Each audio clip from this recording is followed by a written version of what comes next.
انسان کی فطرت میں ہے، جو ایوالو ہوا ہے یا ترقی کی طرف گامزن ہوا ہے یا تھوڑی سی پاورز میں آئی ہے، اس کی کوشش رہی ہے کہ وہ اپنے علاقوں میں وسعت دے، اپنی سلطنت میں اضافہ کریں۔ تو اس سارے پہلوؤں کو مد نظر رکھتے ہوئے محققین نے، ہسٹوریئنس نے، تاریخ دان نے جنگوں کو 4 حصوں میں تقسیم کیا ہے۔ ہم چاروں حصوں کو وقتاً فوقتاً دیکھتے ہیں کہ آخر محققین کہنا کیا جاتے ہیں اور وہ جنگوں کو کس طرح تقسیم کرتے ہیں۔ پہلے ہے کہ فرسٹ جنریشن آف وار، اس میں یہ ہے کہ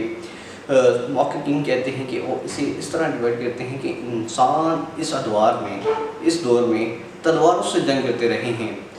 یونان کی مثال ہمارے سامنے ہے، یونانی امپائر کی، مغل امپائر کی یا رومن امپائر کی، ان ساری امپائرز کی مثال ہمارے سامنے ہے۔ یہ بیسکلی تلواروں سے جنگیں لڑتے رہے ہیں اور تلواروں کی مدد سے جو اپنے سولجر کو مہیا کرتے تھے اور اس طرح کی پالیسیز بنا کے مختلف قسم کی وہ اپنے علاقوں میں وسعت دیتے تھے۔ 1850 اور 55 کے بعد انسان تھوڑا سا اور ایوالو ہونا شروع ہوا، اس نے ماڈرنائزیشن کی طرف تھوڑا سا اپنا قدم بڑھانا شروع کیا اور سب سے پہلے اس میں قدم رکھا انگلینڈ نے، برٹش نے، یو کے نے۔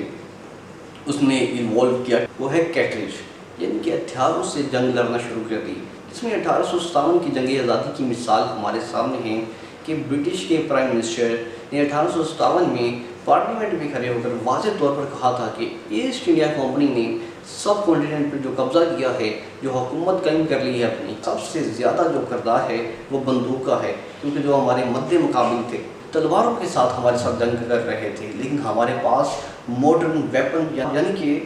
اسلحہ، بندوق موجود تھی۔ اس کی وجہ سے وہ جنگ جیتنے میں، سب کانٹیننٹ میں قبضہ کرنے میں کامیاب ہوئے۔ یہ ہے سیکنڈ جنریشنز آف وار کیا تھی۔ تھرڈ جنریشنز آف وار دیکھیں تو یہ بیسکلی 2 وارز میں آپ کو مثال دینا چاہوں گا۔ 2 جنگوں کی مثال کے بعد آپ کو سمجھ آ جائے گی کہ تھرڈ جنریشن آف وار ہے کیا، ورلڈ وار 1 اور ورلڈ وار 2۔ اگر ہم ورلڈ وار 2 میں دیکھیں، ایک طرف لائٹ اور دوسری طرف ایکسس گروپ تھا، دونوں نے آپس میں جنگیں کی اور اس میں نہ صرف کہ وہ بندوق استعمال کریں، اس میں اور زیادہ ماڈرن انسان ہو گیا، اس نے اور زیادہ ماڈرن ویپن استعمال کرنے شروع کر دیے، جس میں آرٹیلریز ہو گئے، ایئر جیٹس ہو گئے، جنگی میزائل ہو گئے، ٹینکس ہو گئے، یعنی کہ انسان اپنے آپ کو اور زیادہ ماڈرن کر چکا تھا، جس کی وجہ سے نہ صرف ملکوں کا نقصان ہوا بلکہ لاکھوں کروڑوں لوگ بھی اپنی جان سے ہاتھ دھو بیٹھے۔ تو محققین تیسری ورلڈ وار کو اس طرح ایکسپلین کرتے ہیں کہ ٹینکس کا استعمال، آرٹیلریز کا استعمال، ایئر جیٹ کا استعمال، اس طرح کی چیزوں کا استعمال۔ آگے ہے کہ 4 جنریشنز آف وار، جو سب سے ماڈرن ہے۔ اس میں بیسکلی یہ ہے کہ کوئی بھی، کیونکہ تھرڈ جنریشن آف وار کے ذریعے ممالک سمجھ چکے تھے کہ وہ دوسرے ملک پر جب حملہ کریں گے تو اس کے ملک کی اکنامی کو بھی نقصان جھیلنا پڑے گا، تو لہٰذا 4 جنریشن آف وار میں انہوں نے پالیسیز بنائی کہ وہ اپنے آگے ایک نمائندہ رکھیں گے اپنا، کہ اس کی مدد سے وہ اپنے مخالف کے ساتھ لڑے گا اور اپنے دوست احباب کو فنڈنگ کرتا رہے گا کہ آپ میری جگہ میرے دشمن کو سنبھالیں، کونٹر کریں، اور خود اس کی اکنامی محفوظ رہے گی۔ یو ایس اے کی مثال ہمارے سامنے ہے کہ اس نے افغانستان میں مجاہدین تیار کیے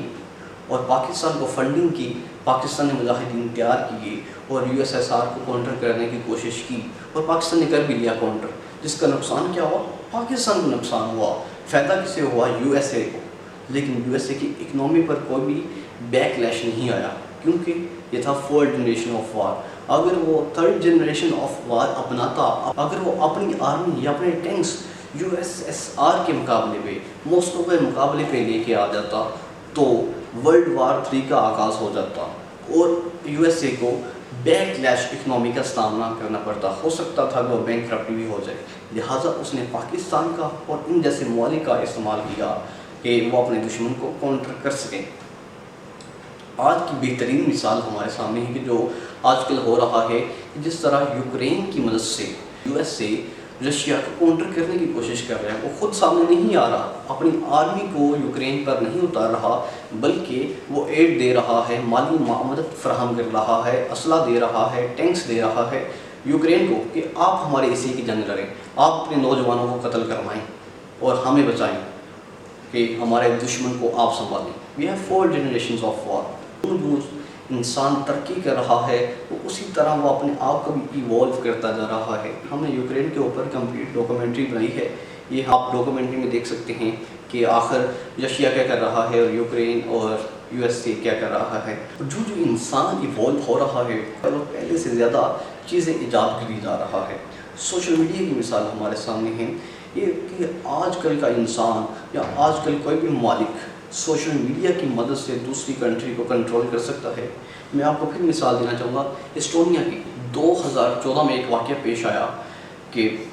رشیا نے سوشل میڈیا اسٹونیا جو کہ کہہ لیں کہ نیٹو کا ممبر ہے، یو ایس اے کا جو ایک گروپ ہے نیٹو جو بیسیکلی آرمی الائنس گروپ ہے، اس کا ممبر ہے اسٹونیا جو بالکل رشیا کے پاس ہے۔ تو رشیا نے اس سے مزہ چکھانے کے لیے، تم میرے مخالف گروپ میں آگے بیٹھ کے ہو، اس سے بدلہ لینے کے لیے اس کے سوشل میڈیا کو ہیک کر لیا 2014 میں، اور وہاں پر پروپیگنڈا شروع کر دیا کہ آپ کی حکومت جو اسٹونیا کی حکومت ہے وہ اسٹونین عوام کے خلاف ہے۔ اس کی وجہ سے وہاں پر جھڑپیں شروع ہو گئی کہ اس نے مکمل پالیسی بنائی کہ کس طرح سوشل میڈیا کے ذریعے رشیا اسٹونیا کی عوام کو کنٹرول کر رہا تھا۔ لیکن اسٹونیا کیونکہ ایک بہت ہی ترقی یافتہ ملک ہے، اس کی حکومت نے جلد ہی اس پروپیگنڈے کا سامنا جو تھا کر رہا تھا اس پر قابو پا لیا اور اپنی عوام کے اندر جو منفی اثرات پھیل رہے تھے اسے کنٹرول کر لیا۔ لیکن وہ تو پھر بھی ایک ترقی یافتہ ملک ہے، لیکن اگر ترقی پذیر ممالک پاکستان جیسے ممالک، افغانستان جیسے ممالک، نائجیریا جیسے ممالک جن کے پاس تو ٹیکنالوجی نہیں ہے، اگر ان ممالک کے سوشل میڈیا پر حملہ کیا جائے یہ تو سنبھلنے کی کوشش ہی نہیں کر سکتے، کیونکہ ان کے پاس ویسی ٹیکنالوجی ہی نہیں ہے کہ وہ دیکھ بھی سکیں کہ حملہ ہو پا رہا ہے یا نہیں ہو پا رہا۔ تو یہی سمجھتے رہیں گے کہ عوامی رائے گورنمنٹ کے خلاف ہو رہی ہے، لیکن در پردہ جو اس کا دشمن ممالک ہے وہ پالیسی بنا رہا ہوگا۔ بعض محققین اسے 5 جنریشنز وار کہتے ہیں، لیکن بعض محققین یہ کہتے ہیں کہ یہ 4 جنریشن وار کی ہی ایک نئی شکل ہے جو ایولیوشنز کے ذریعے ہمارے سامنے آئی ہے۔ ہم نے آپ کو وار کی مثالیں بتائی ہیں کہ کس طرح انسان نے تلواروں سے اپنا سفر شروع کیا، اپنے مخالفوں کو سنبھالنے کا، اپنے مخالف کو سنبھالنے کا، اپنی زمین میں وسعت دینے کا، اپنے علاقوں میں وسعت دینے کا، اور کہاں وہ آج آ کے کھڑا ہو گیا ہے۔ صرف لالچ ایک ہے کہ وہ اپنا اثر و رسوخ پوری دنیا پہ بڑھائے، اور یہ انسان کی لالچ ہے کہ جو اس دنیا کو تباہ کرنے پر تلی ہوئی ہے۔ ہم امید کرتے ہیں کہ آپ کو یہ ہماری ویڈیو پسند آئی ہوگی۔ مزید اس طرح معلومات پر مبنی ویڈیو دیکھنے کے لیے اپنے چینل سروے آف ہسٹری کو سبسکرائب کیجیے۔ شکریہ۔